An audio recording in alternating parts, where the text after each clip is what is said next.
Jangan kau tinggalkan zikir karena merasa tidak bisa hadir hati. Jangan kau tinggalkan zikir walaupun hati lupa kepada Allah, karena ada 3 sebab. Kenapa sebabnya kita disuruh berzikir walaupun hati lupa, walaupun hati ingat dunia?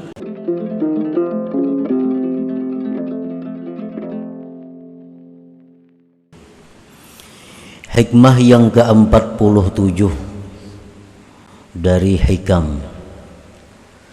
Berkata Imam Ahmad bin Athaillah As-Sakandari rahimahullah, la tatruki dzikra li'adami hudurika ma'allah fihi li'anna ghaflataka an wujudi dzikrihi ashaddu min ghaflatika fi wujudi dzikrihi fa'asa ay yarfa'aka min zikrin ma'a wujudi ghaflatin ila zikrin ma'a wujudi yaqazatin wa min zikrin ma'a wujudi yaqazatin ila zikrin ma'a wujudi hudur wa min zikrin ma'a wujudi hudur ila zikrin ma'a ghaibati amma siwal madhkur wa ma dzalika 'ala Allah bi'aziz. Yang artinya, janganlah kamu meninggalkan zikir. Janganlah kamu meninggalkan zikir dengan alasan karena tidak hadir engkau beserta Allah pada zikir itu.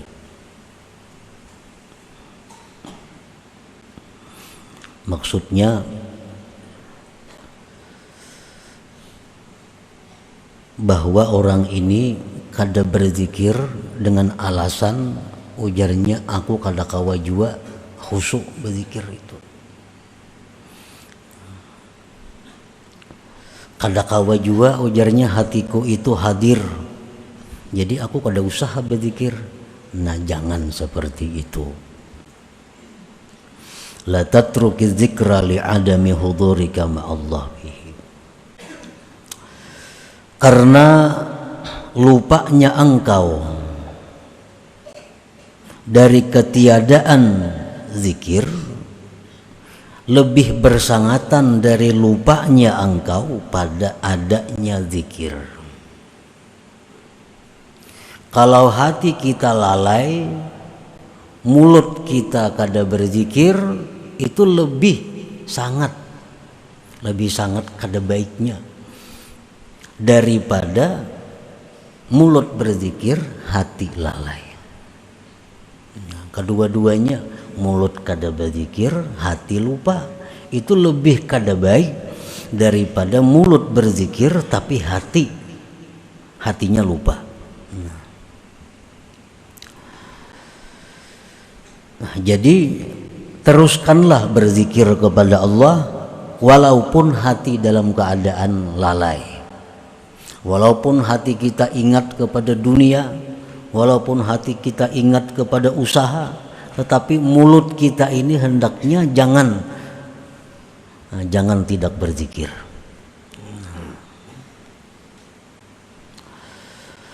Maka barangkali bahwa Allah mengangkat engkau dari zikir yang disertai lalai tadi kepada zikir yang disertai jaga.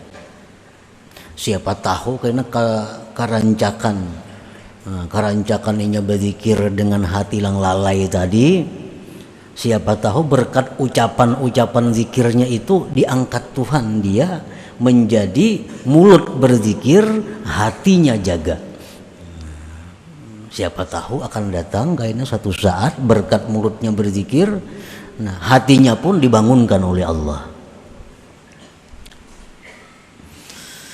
Dan dari zikir serta adanya jaga, adanya bangun kepada zikir serta adanya hudur.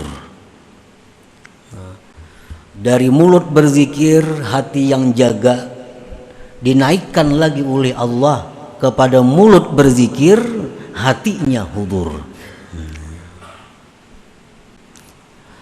wa min zikrin ma'a wujudi hudurin ila zikrin ma'a ghaibati amma siwal mazkur, dan dinaikkan lagi oleh Allah dari zikir mulutnya serta hadir hatinya, dinaikkan kepada zikir serta gaib dari selain yang disebutnya Allah Subhanahu wa ta'ala. Wa madzalika 'ala Allah bi'aziz, dan yang demikian itu tidaklah sulit bagi Allah. Orang nang dulunya hanya berzikir mulut 1000 sehari mengamalkan zikir la ilaha illallah atau apa zikirnya, padahal hatinya kemana-mana. Berkat itu satu saat kayaknya diangkat oleh Allah kepada zikir, hatinya jaga. Satu saat lagi diangkat oleh Allah kepada zikir, hatinya hadir. Diangkat lagi oleh Allah kepada zikir, hatinya gaib, artinya tidak ada lagi yang diingatnya selain Allah Subhanahu wa ta'ala. Dan mengangkat seseorang dari yang rendah kepada derajat yang tinggi tadi tidaklah sulit bagi Allah Subhanahu wa ta'ala. Para muhibbin rahimakumullah, jadi artinya jangan kita kada berzikir kepada Allah, jangan menunggu hati lapang. Bahirnya aku berzikir hati kada karuan jua, nah tambah kada karuan lagi. Nah, jadi jangan jadi alasan hati kada karuan, jangan alasan karena pikiran banyak lalu kada berzikir. Biarlah berzikir mulut walaupun hati kemana-mana. Para muhibbin rahimakumullah, lafzu zikrin itu yashmadul Qur'an al-Karim wat tasbiha wat tahmida wat takbira was salata ala nabi sallallahu alaihi wasallam wal istighfara wa qawla Allah Allah wat tahlila la ilaha illallah wa ghairaha minal kalimatit thayyibat. Pengertian zikir itu mencakup Al-Quran, mencakup Al-Quran. Bacalah Quran walaupun hati kita kemana, ke usaha, ke keluarga. Jangan kadang membaca Quran karena alasan hati lagi sibuk, jangan. Baca Quran misalnya sehari sekian lembar, jadikan itu wirid. Dan jangan menunggu hati yang lapang. Tasbih, subhanallah, zikir juga ngarannya. Alhamdulillah, zikir juga. Allahu Akbar, itu zikir juga. Salawat kepada Nabi termasuk zikir juga. Istighfar, astaghfirullah, itu zikir juga. Allah Allah, zikir juga. La ilaha illallah, zikir juga, dan yang lain-lainnya. Hasbunallahu ni'mal wakil, zikir juga. La haula wala quwata illa billah, zikir juga. Banyak nangaran zikir itu. Wa afdaluha 'alal murid az-zikru bila ilaha illallah, ay al-iktsaru min la ilaha illallah. Dan bermula yang paling afdal bagi seorang murid, arti murid di sini adalah seorang salik.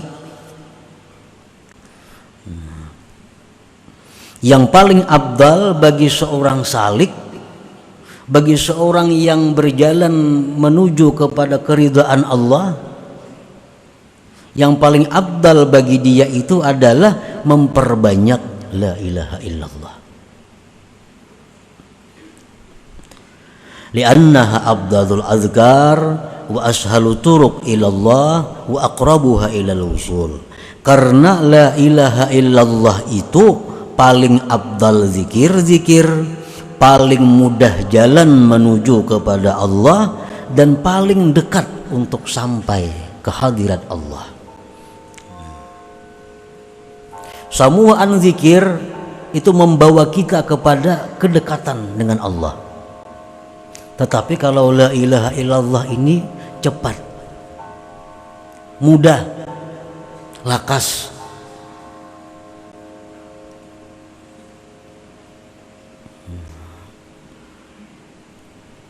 Jadi andai kata kita membaca salawat, membaca Quran, istighfar, tasbih, itu tetap berjalan sebagaimana mestinya. Namun yang terbanyak porsinya itu adalah la ilaha illallah. Misalnya salawat 100 sehari, istighfar 100 sehari, apalagi yang tasbih 100 sehari. Kalau la ilaha illallah itu mesti 1000 sehari. Karena itu yang paling cepat menyampaikan kita kepada Allah Subhanahu wa taala. Qala Nabi sallallahu alaihi wasallam, Rasulullah bersabda, "Afdalu dzikri la ilaha illallah." Nabi sudah mengatakan paling abdal zikir itu la ilaha illallah. Yang paling abdal ini yang kita perbanyak. Beliau lagi bersabda, "Jaddidu imanakum aktsiru min qauli la ilaha illallah." Ujar Nabi kita, perbaharui iman kamu. Artinya hanyari iman. Kan kalawasan iman ini bisa buruk. Disuruh Nabi iman ini selalu dihanyari. Nah, diperbaharui iman itu dengan memperbanyak la ilaha illallah. Jadi kalau kita banyak la ilaha illallah itu iman kita selalu baru. Selalu baru. Bila baru itu samuaan baik. Buruk ya lawas itu samuaan kada baik. Parusak segala macam ngarannya lawas itu. Jadi supaya iman kita ini selalu baru, nah itu zikirnya perbanyak la ilaha illallah. Para muhibbin rahimakumullah, Rasulullah sallallahu alaihi wasallam bersabda yang menunjukkan tentang keutamaan la ilaha illallah ini, man kana akhiru kalamihi la ilaha illallah dakhalal jannah. Siapa-siapa, ujar Nabi, di akhir hayatnya itu mampu mengucap la ilaha illallah masuk surga. Arti masuk surga ini masuk surga yang langsung. Kada masuk surga nang masuk ke neraka bedulu kada. Asal akhir hayat kita la ilaha illallah. Kada ada istighfar, kada ada alhamdulillah, kada ada Allahu akbar. Jadi kalau kita pilih kalimat yang penutup hidup itu la ilaha illallah. Nah, bagaimana caranya supaya kita bisa akhir hayat itu mengucap la ilaha illallah?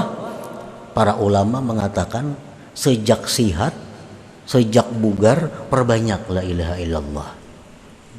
Kalau lagi sihat, lagi lapang, kada tapi kawa mengucap la ilaha illallah, apalagi waktu sakaratul maut itu. Ini waktu sihat, awak nyaman, kada tapi kawa mengucap la ilaha illallah itu, apalagi kena waktu menghadap Israel itu makin berat lagi. Orang yang banyak zikir pun belum tentu bisa di akhir hayat itu mengucap la ilaha illallah, apalagi nang kada banyak zikir.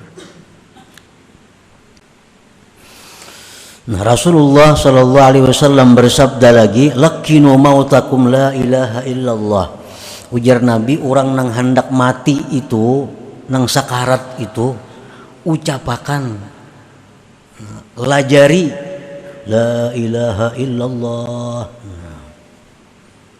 Kada menyuruh Nabi orang hendak mati itu suruh bertobat, kada. Orang hendak mati suruh baca salawat, kada.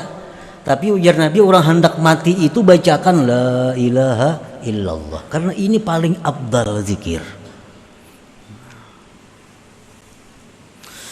Para muhibbin rahimakumullah, Sayyidina Ali karramallahu wajhah, beliau bertanya kepada Rasulullah sallallahu alaihi wasallam, "Ya Rasulullah, ayyu turuq aqrab ilallah wa ashaluha ala ibadillah wa afdaluha indallah?" Wahai Rasulullah, apa jua jalan yang paling dekat kepada Allah. Ini jalan kepada Allah ini banyak jalan kepada Allah, sebilangan napas-napas kita. Nah, cuma jalan apa wahai Rasulullah yang paling dekat kepada Allah? Jalan yang paling mudah atas hamba-hamba Allah dan yang paling afdal di sisi Allah. Faqala ya Ali, alaika bidawami dzikrillah. Ujar Nabi, wahai Ali, lazimi, kekali berzikir kepada Allah. Orang yang selalu berzikir kepada Allah, itulah jalan yang paling mudah, jalan yang paling cepat menuju kepada Allah. Qala kaifa azkuru ya Rasulullah? Bagaimana ulun berzikir wahai Rasulullah? Kan zikir banyak. Nah, apa zikirnya?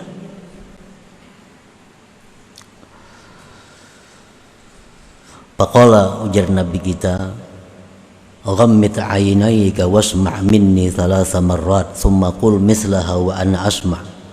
Wahai Ali, aku melajari ikam zikirnya, zikir yang paling cepat, zikir yang paling mudah dan paling afdal di sisi Allah. Pejamkan matamu, dengarkan daripadaku 3 kali, kemudian kata ulihmu seumpamanya dan aku mendengar.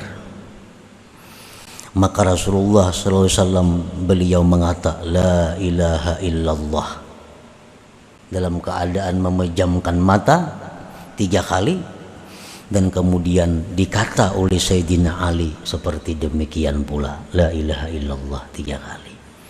Nah, ini sudah menunjukkan bahwa zikir itu yang paling baik kita perbanyak, yang paling baik kita kekali adalah la ilaha illallah tadi.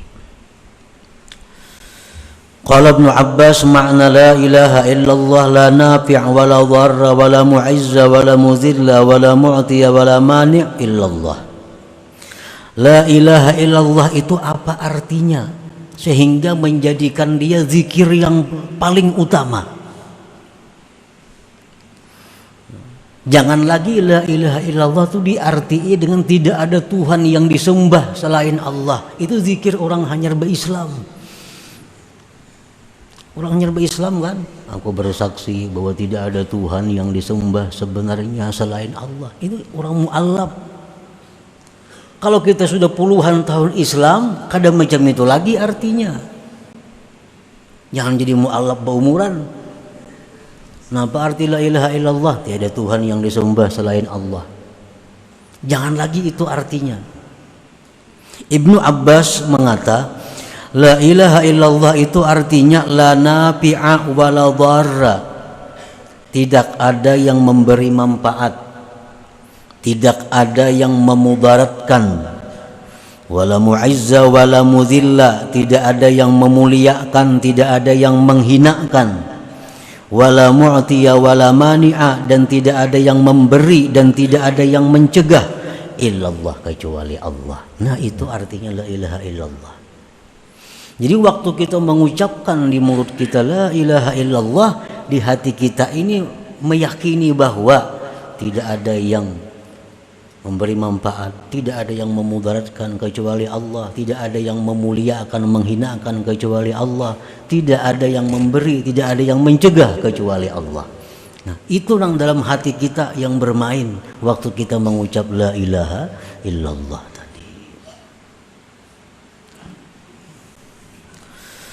Para muhibbin rahimakumullah,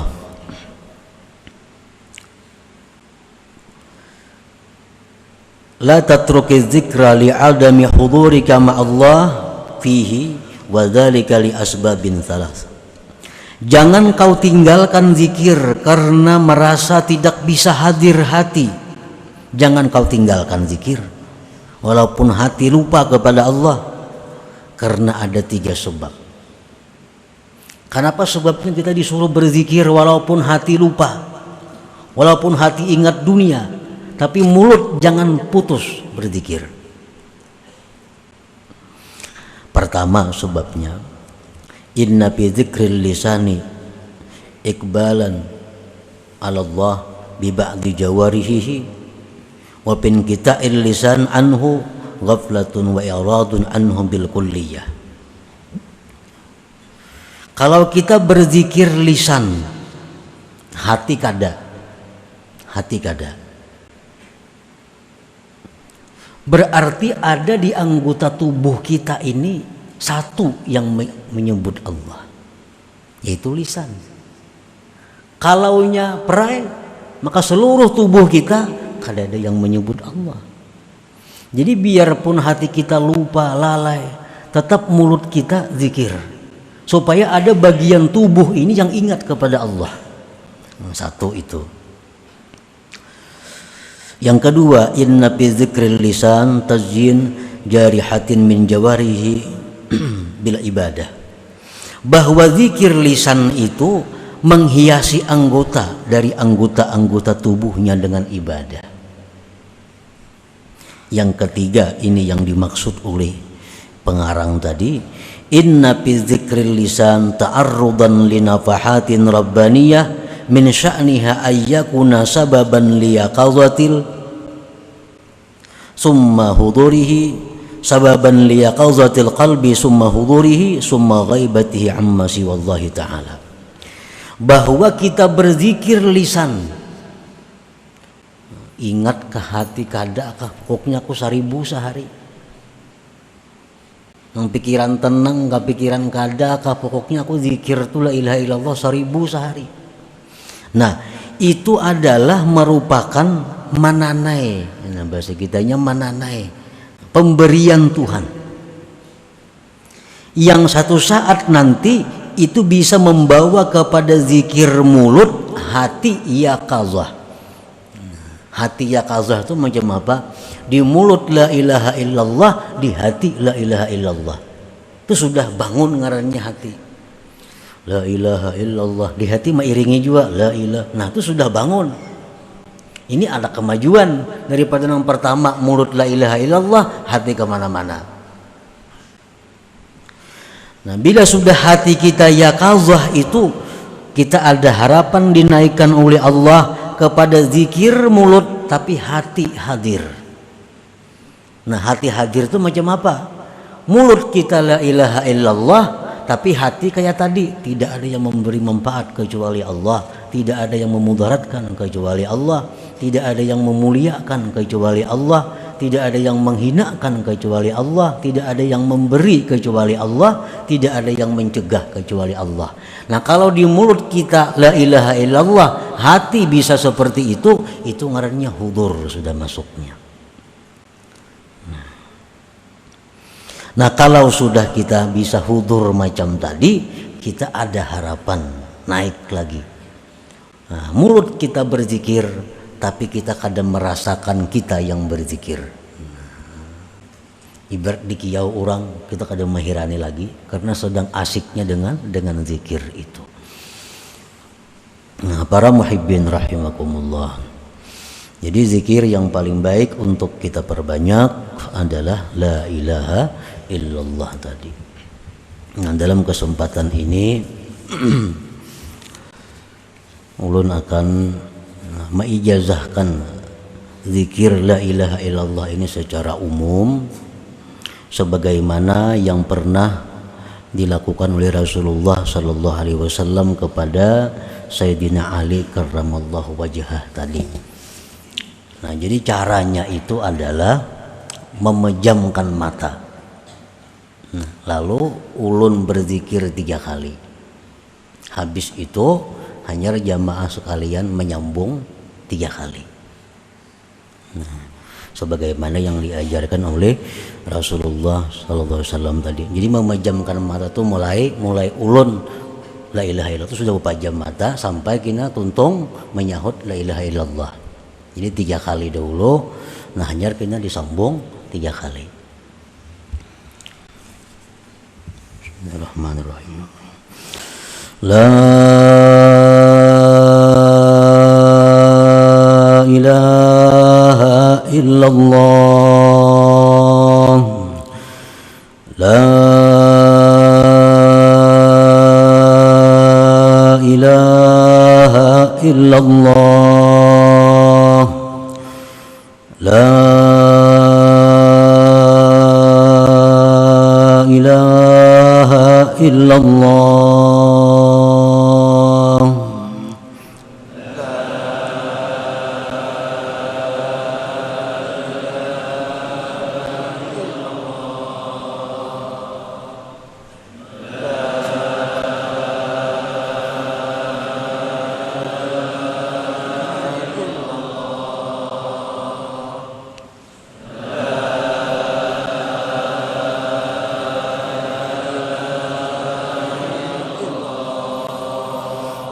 alhamdulillah.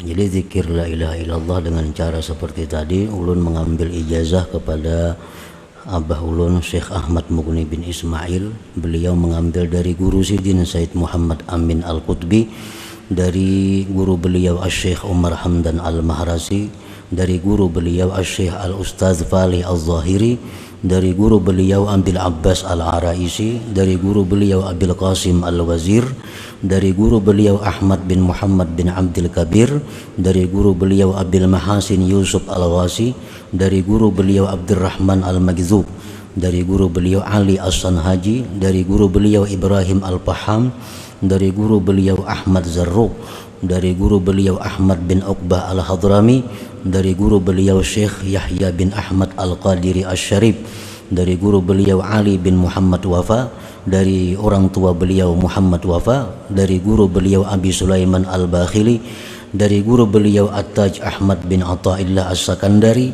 dari guru beliau Abil Abbas Al-Mursi, dari guru beliau Al-Imam Abil Hasan Asy-Syadzili, dari guru beliau Abdissalam bin Masis, dari guru beliau Abdurrahman Al-Attar Al-Madani, dari guru beliau Taqiyuddin Al-Fuqayyir Al-Madani, dari guru beliau Ahmad bin Bunah, dari guru beliau Abi Madyan Al-Ghawth Al-Maghribi, dari guru beliau Ibni Hirzihim, dari guru beliau Imam Abdul Qadir Al-Jilani, dari guru beliau Abi Sa'id Al-Mubarak, dari guru beliau Ali Al-Hukara, dari guru beliau Abil Faraj At-Tarrasusi, dari guru beliau Abil Fadli Abdul Wahid At-Tamimi, dari guru beliau Abi Bakar Asyibli, dari guru beliau Al-Imam Al-Junaid Al-Baghdadi, dari guru beliau As-Sari As-Saqati, dari guru beliau Ma'ruf Al-Karhi, dari guru beliau Daud At-Ta'i, dari guru beliau Habib Al-Ajami, dari guru beliau Al-Imam Al-Hasan Al-Basri, dari guru beliau Al-Imam Ali bin Abi Thalib radhiyallahu anhu,